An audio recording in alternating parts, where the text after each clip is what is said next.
السلام علیکم ورحمۃ اللہ وبرکاتہ۔ دوستوں، امید کرتا ہوں آپ خیریت سے ہوں گے۔ میں ہوں محمد مقصود قاسمی اور آپ دیکھ رہے ہیں باغ مدینہ یوٹیوب چینل۔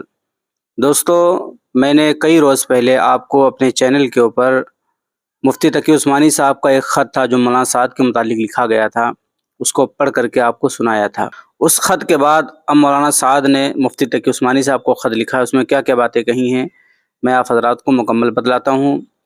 میں تھوڑا مصروف تھا اس لیے ویڈیو میں لیٹ بنا رہا ہوں، ہو سکتا ہے آپ تک یہ خط پہنچ چکا ہو، کیونکہ یہ خط جو ہے 14 مئی 2024 کو لکھا گیا ہے۔ کیا کیا باتیں ہیں میں پوری تفصیل آپ کو بتلاتا ہوں۔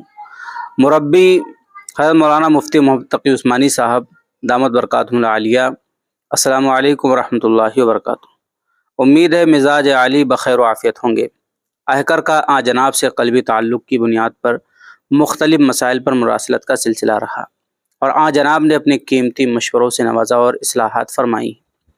اس خط کے ارسال کرنے کا مقصد یہ ہے کہ بعض احباب نے میرے پاس آپ کی ایک تقریر تحریری شکل میں بھیجی ہے، جس میں میری طرف یہ بات منسوب کی گئی ہے کہ انفرادی دعوت ہر مسلمان کے ذمہ فرض عین ہے، اور یہ بات میں نے جناب کی طرف منسوب کر کے کہی ہے، اور اس کا مطلب بندے نے یہ سمجھا ہے کہ دعوت ہر مومن کے ذمہ فرض عین ہے، فرض کفایہ نہیں ہے، یعنی ہر مسلمان خود اس کے پاس جا کر دعوت دے، اور گشت کا موضوع بھی امر بالمعروف اور نہی عن المنکر ہے۔ اس سلسلے میں عرض یہ ہے کہ جناب نے جس انفرادی دعوت کو فرض عین فرمایا، اور اس کا مطلب یہ بیان فرمایا کہ ہر انسان پر فرض ہے کہ وہ اپنے ماتحت لوگوں کو نیکی کا حکم دے اور برائی سے روکے، نیز کسی شخص یا اشخاص کو اپنے ہی سامنے کوئی خاص برائی کرتا ہوا دیکھے تو اس برائی کے وقت اس کو بقدر استطاعت بھلائی کی دعوت دے، جیسا کہ مشہور حدیث من رأى منکم منکرا میں فرمایا گیا۔ بندہ بھی اسی مطلب و تشریح کے ساتھ انفرادی دعوت کو فرض عین سمجھتا ہے،